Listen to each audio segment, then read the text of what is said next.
Ukraine Russia പോരാട്ടം അത് പുതിയ ഗതിവിഗതികളിലേക്ക് മാറുകയാണ്.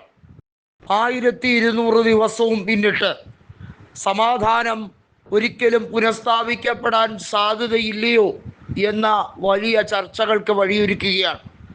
യൂറോപ്യൻ യൂണിയൻ പിടിച്ച പിടിയാലെ തന്നെ നിൽക്കുമ്പോൾ ഉക്രൈൻ അമേരിക്കയും യൂറോപ്യൻ യൂണിയനെയും മാത്രം ആശ്രയിച്ച് മുന്നേറുമ്പോൾ റഷ്യയ്ക്ക് വലിയ തോതിലുള്ള സഹായം പല കോണുകളിൽ നിന്നും അപ്രതീക്ഷിതമായി ഉയരുകയാണ്.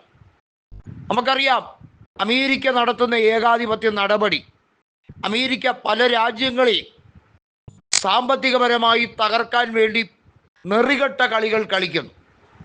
എങ്ങനെയാണോ റഷ്യയുടെ സമ്പദ് വ്യവസ്ഥയെ തകർക്കാൻ അവർ പണ്ട് മുതലേ കിണഞ്ഞു പരിശ്രമിക്കുന്നു, അതേ പദ്ധതി തന്നെ വികസനം നേടിക്കൊണ്ടിരിക്കുന്ന ആർജിച്ചുകൊണ്ടിരിക്കുന്ന നമ്മുടെ രാജ്യമടക്കമുള്ള പല രാജ്യങ്ങളെയും തച്ചുടയ്ക്കാൻ വേണ്ടി കൊടൂര ബുദ്ധിയാണ് ഡൊണാൾഡ് ട്രംപ് ഇറക്കി വിടുന്നത്.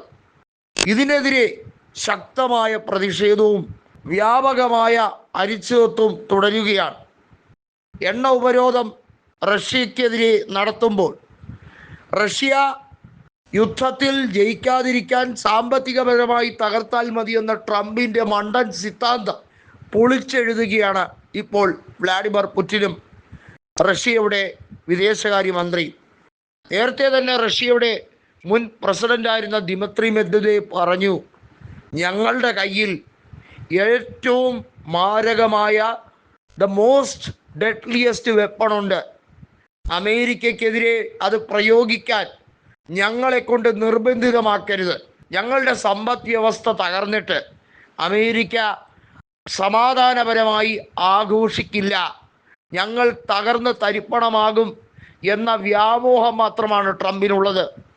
സോവിയറ്റ് യൂണിയൻ തകർന്നതുപോലെ ഇനി റഷ്യയെയും ബാക്കി വെക്കണ്ട എന്ന് വിചാരിക്കുകയാണെങ്കിൽ ബെലാറസ് ഉൾപ്പെടെ രാജ്യങ്ങൾ പലരും റഷ്യൻ ഫെഡറേഷനിലേക്ക് ചേരാൻ ആഗ്രഹിക്കുന്നു. അതായത് വീണ്ടും യൂറോപ്യൻ യൂണിയന് വെല്ലുവിളിയുമായി സോവിയറ്റ് യൂണിയൻ രംഗത്ത് വരികയാണ്. നമുക്കറിയാം, ഒരു ഭൂഖണ്ഡത്തിൻ്റെ അത്ര തന്നെ വിസ്തൃതിയിലേക്കാണ് റഷ്യ ഉള്ളത്.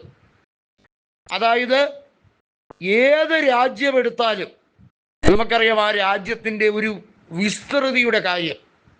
റഷ്യയുടെ വിസ്തൃതി ഇത്രയും അധികം തകർച്ച നേരിട്ടിട്ടും അവരുടെ വിസ്തൃതിയും അവരുടെ രാജ്യത്തിൻ്റെ അധികാര കേന്ദ്രീകരണവും എല്ലാം നമുക്കറിയാം. ഒരേ ഒരു പുടിൻ ചോദ്യം ചെയ്യപ്പെടാത്ത നേതാവായി 2036 വരെ തുടരും എന്ന് ഡൊണാൾഡ് ട്രംപിന് അറിയാം.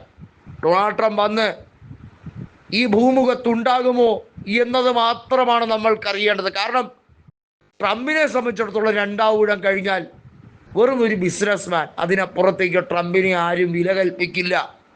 പുടിൻ അങ്ങനെയല്ല, മരണം വരെയും റഷ്യയെ നിയന്ത്രിക്കുന്നത് പുടിൻ തന്നെയായിരിക്കുമെന്ന് വ്യക്തം.